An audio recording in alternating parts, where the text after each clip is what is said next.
Hi viewers, welcome back to channel நம்ம house cooking. இன்னைக்கு நம்ம சேனலில் ரொம்பவே டேஸ்டியான அரிசி மாவு குலாப் ஜாமுன் தான் எப்படி பண்ணலான்னு பார்க்க போகிறோம். எப்போவுமே நம்ம வந்து குலாப் ஜாமுன் மாவில் பண்ணியிருப்போம். இன்றைக்கி நான் வந்து அரிசி மாவில் எப்படி ஈஸியாக பண்ணலான்னு தான் சொல்லித்தர போகிறேன். ஸோ வீடியோக்குள்ளே போகலாம். அதுக்கு முன்னாடி நம்மளோட சேனலுமா ஹவுஸ் குக்கிங்கை மறக்காமல் சப்ஸ்கிரைப் பண்ணுங்கள். கூடவே இருக்கிற பெல் ஐக்கனை கிளிக் பண்ணுங்கள். அப்போ தான் நான் அப்லோட் பண்ணுற ஒரு வீடியோஸ் நோட்டிஃபிகேஷன் வரும். ஓகே, வாங்க இப்போ இந்த டேஸ்டியான குலாப் ஜாமுன் எப்படி பண்ணலான்னு பார்த்துடலாம். ஃபர்ஸ்ட் நான் வந்து குலாப் ஜாமுன் பண்ணுறதுக்கு ஒரு பாத்திரத்தில் தண்ணி சூடு பண்ணிக்கிறேன். ஒரு 2 கப் வச்சா போதும். நான் கொஞ்சம் நிறைய வச்சுட்டேன். ரொம்ப சூடாக இருக்க வேண்டாம், தண்ணி கொதிப்பான சூடில் இருந்தால் போதும். அப்புறம் வந்து அரிசி மாவு நான் வந்து 1 கப் எடுத்துருக்கேன். நீங்கள் உங்கள் தேவைக்கு ஏற்றாப்புல எடுத்துக்கோங்க. அரிசி மாவு இந்த மாதிரி இருக்கணும்.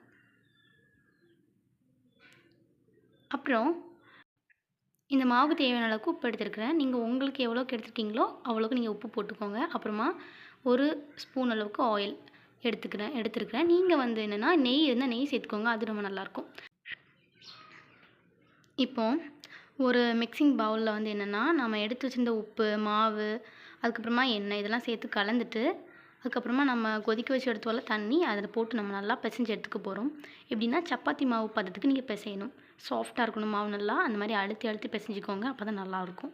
நீங்கள் அழுத்தி பிசையும் போது தான் நமக்கு மாவு சாஃப்டாக கிடைக்கும். பாருங்கள் எனக்கு எப்படி கிடச்சிருக்குதுன்னு.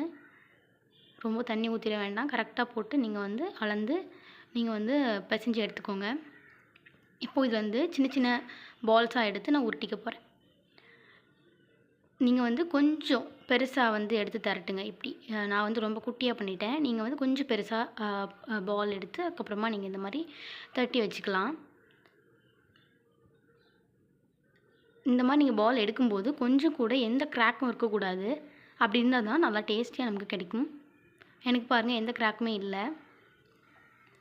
இப்போது எடுத்தாச்சு. இந்த மாதிரி பண்ணிவிட்டு இந்த மாதிரி நல்லா உருட்டிக்கோங்க. உருட்டிட்டு நம்ம கையால் ப்ரெஸ் பண்ணும்போது நமக்கு வந்து எப்படின்னா ஒரு கட்லெட் ஷேப்பில் கிடைக்கும். நான் அந்த மாதிரி ஷேப்பில் தான் பண்ண போகிறேன். பாருங்கள் எப்படி இருக்குன்னு. எந்த ஒரு கிராக்குமே எனக்கு இல்லை. இப்படி தான் இருக்கணும். நீங்கள் அந்த அளவுக்கு நீங்கள் பிசைஞ்சு எடுத்துக்கணும். நல்லா பிசைய தான் மாவு நல்லா சாஃப்டியாக வரும். இப்போ நான் வந்து ப்ரெஷர் கொடுக்க போகிறேன். இந்த மாதிரி இப்படி பண்ணும்போது நமக்கு இந்த மாதிரி கிடைக்கும். ஸோ நான் வந்து கொஞ்சம் குட்டியாக பண்ணிட்டேன். நீங்கள் வந்து பாலை கொஞ்சம் பெருசாக எடுத்திங்கன்னா நமக்கு இந்த ஷேப்பில் கொஞ்சம் பெருசாக கிடைக்கும். அதனால் கொஞ்சம் பெருசாக நீங்கள் வந்து தட்டி எடுத்துக்கோங்க. நான் ரொம்ப குட்டியாக பண்ணிட்டேன். அவ்வளோதான். இந்த மாதிரி எல்லாத்தையுமே நான் பிசைஞ்சு எடுத்துட்டேன். அண்ட் கொஞ்சம் வந்து தின்னாக இருக்க மாதிரியும் பார்த்துக்கோங்க. எனக்கு கொஞ்சம் தின்னாக இருக்குது. ஆனால் சைஸ் தான் கொஞ்சம் சின்னதாக போயிடுச்சு. நீங்கள் வந்து கொஞ்சம் பெருசாக இருக்க மாதிரி பார்த்துக்கோங்க. இப்போது நம்ம எல்லாத்தையுமே கரெக்டாக திரட்டி எடுத்து வச்சாச்சு. இப்போ நம்ம ஆயிலில் போட்டு பொரிச்சு எடுத்துக்க போகிறோம். அவ்வளோதான். இப்போ ஆயிலை வந்து நான் ஸ்டவ்வில் வச்சுட்டேன். ஒரு பாத்திரத்தில் நம்ம வந்து எண்ணெய் ஊற்றி அதை சூடாக வச்சுக்கலாம். எண்ணெய் வந்து அப்பளம் பொரிக்கிற ஸ்டேஜ் அந்த அளவுக்கு நமக்கு வந்து எண்ணெய் வந்து சூடானா போதும். இப்போ இந்த சூடான எண்ணெயில் நம்ம வந்து செஞ்சு வச்சுருக்கிற எல்லா மாவையும் ஆட் பண்ணிடலாம். நான் வந்து எனக்கு வந்து 22 பீசஸ் வந்துருந்து. நான் வந்து ஃபர்ஸ்ட் டைம் வந்து 11, நெக்ஸ்ட் டைம் வந்து 11 அந்த மாதிரி போட்டு எடுத்துக்கிட்டேன். நமக்கு வந்து பாத்திரம் கொஞ்சம் அகலமாக இருந்துச்சுன்னா நல்லாயிருக்கும். நம்ம மொத்தமாக போட்டு பொரிச்சு எடுத்துடலாம். இப்போ நான் இந்த டைம் எனக்கு வந்து குட்டி பாத்திரம் தான். அதனால தான் நான் வந்து 11 பாதியாக டிவைட் பண்ணி பொரிச்சு எடுத்துக்கிறேன். நீங்கள் வந்து மீடியம் ஃப்ளேமில் போட்டு கொஞ்சம் 2 சைடும் ப்ரௌன் ஆகிறது வரைக்கும் நம்ம வந்து வெயிட் பண்ணி பொரிச்சு எடுக்கணும். பாருங்கள் இந்த மாதிரி இருக்கணும். இப்படி வந்தோடனே நீங்கள் வந்து இதை வந்து தனியாக ஒரு பாத்திரத்தில் வச்சிடலாம்.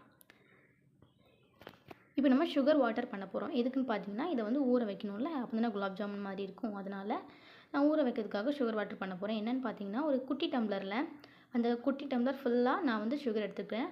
அண்ட் அதே மாதிரி அதே டம்ளரில் வாட்டர் எடுத்து நான் வந்து நல்லா கரைச்சிக்க போகிறேன். நீங்கள் மேபி நிறைய குவான்டிட்டி எடுத்து செய்கிறீங்கன்னா நீங்கள் அதுக்கேற்றாப்புல சுகர் வாட்டரையும் அதிகப்படுத்திக்கணும். ஸ்டவ்வை மீடியமில் போட்டுக்கோங்க. மீடியமில் போட்டு சுகர் ஃபுல்லாக நல்லா கரையணும். கரைஞ்சதுக்கப்புறமா நீங்கள் ஸ்டவ்வை ஆஃப் பண்ணிடலாம். பாருங்கள் இந்த மாதிரி இருக்கணும். பாருங்கள் எனக்கு நல்லா கரைஞ்சி வந்துடுச்சு. கொஞ்சம் கெட்டியும் ஆகியிருக்கு. கரைஞ்சாலும் இந்த மாதிரி ஆயிரும் நமக்கு. இப்போது நம்ம இதை தனியாக வச்சிடலாம். இது கெட்டிலாம் பிடிக்காது. ஸோ நம்ம பயப்படாமல் வைக்கலாம். இப்போது நம்ம பொரிச்சு வச்சுருந்த எல்லா பீசஸுமே இதில் வந்து ஆட் பண்ணிடலாம். ஆட் பண்ணிட்டு நல்லா எல்லா பீசஸ்லேயுமே நம்ம வந்து சுகர் வாட்டர் பட மாதிரி நல்லா டிப் பண்ணணும்.